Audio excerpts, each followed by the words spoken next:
of the best examples I could share with you was my own personal home buying process.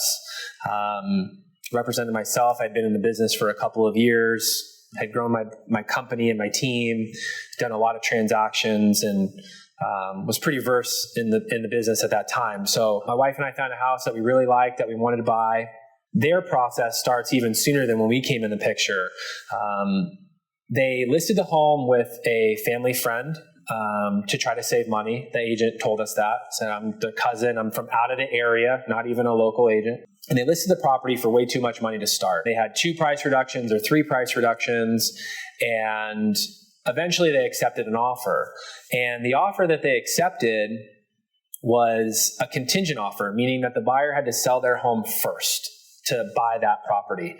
And they should have never accepted that offer in the first place, because the home that the buyer needed to sell wasn't even on the market. So they started at $1.3 million. They reduced down to like $1.1 million. They accepted an offer that they should have never accepted.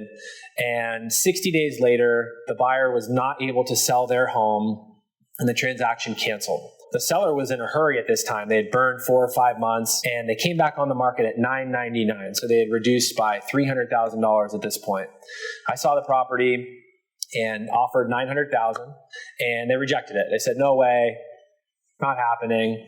And a week later, they called back and said, you know what, if you could do $950, we'll do the deal.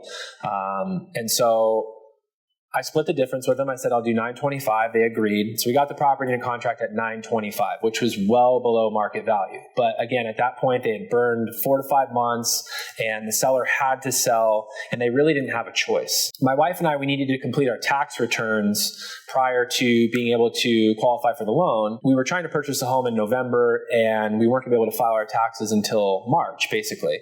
So I asked the agent, I said, how about if I release $4,500 a month at the beginning of every month from our deposit, our good faith deposit, that's in escrow, to cover the cost for the seller, and we'll occupy the property. And we'll live in it until March for 5 months, and come March 1st, we'll close escrow. And she said, okay, this is great. So we agree to the deal, we sign the contract, everything's good, we go through the process, and about 3 weeks in, she sends me an address. She said, this is the address you need to mail the check to. And I said, no, we're just going to release it out of the deposit like it says in the contract. And a couple hours later, she called me frustrated and upset and said, well, that means that you're paying us with money that's already going towards the purchase.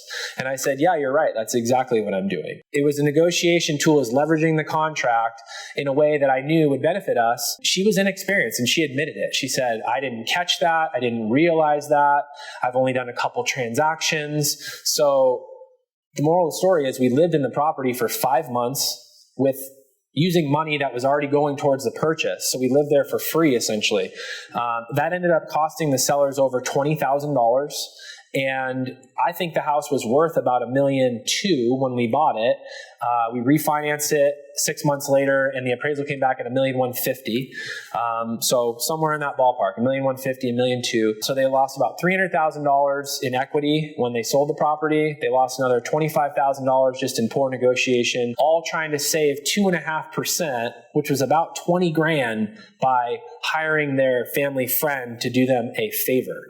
So the moral of the story is, no matter whether you're selling or you're buying, it's critical that you work with a real estate professional who understands the process and the contracts and is a full-time agent. We're talking about hundreds of thousands of dollars that are at stake.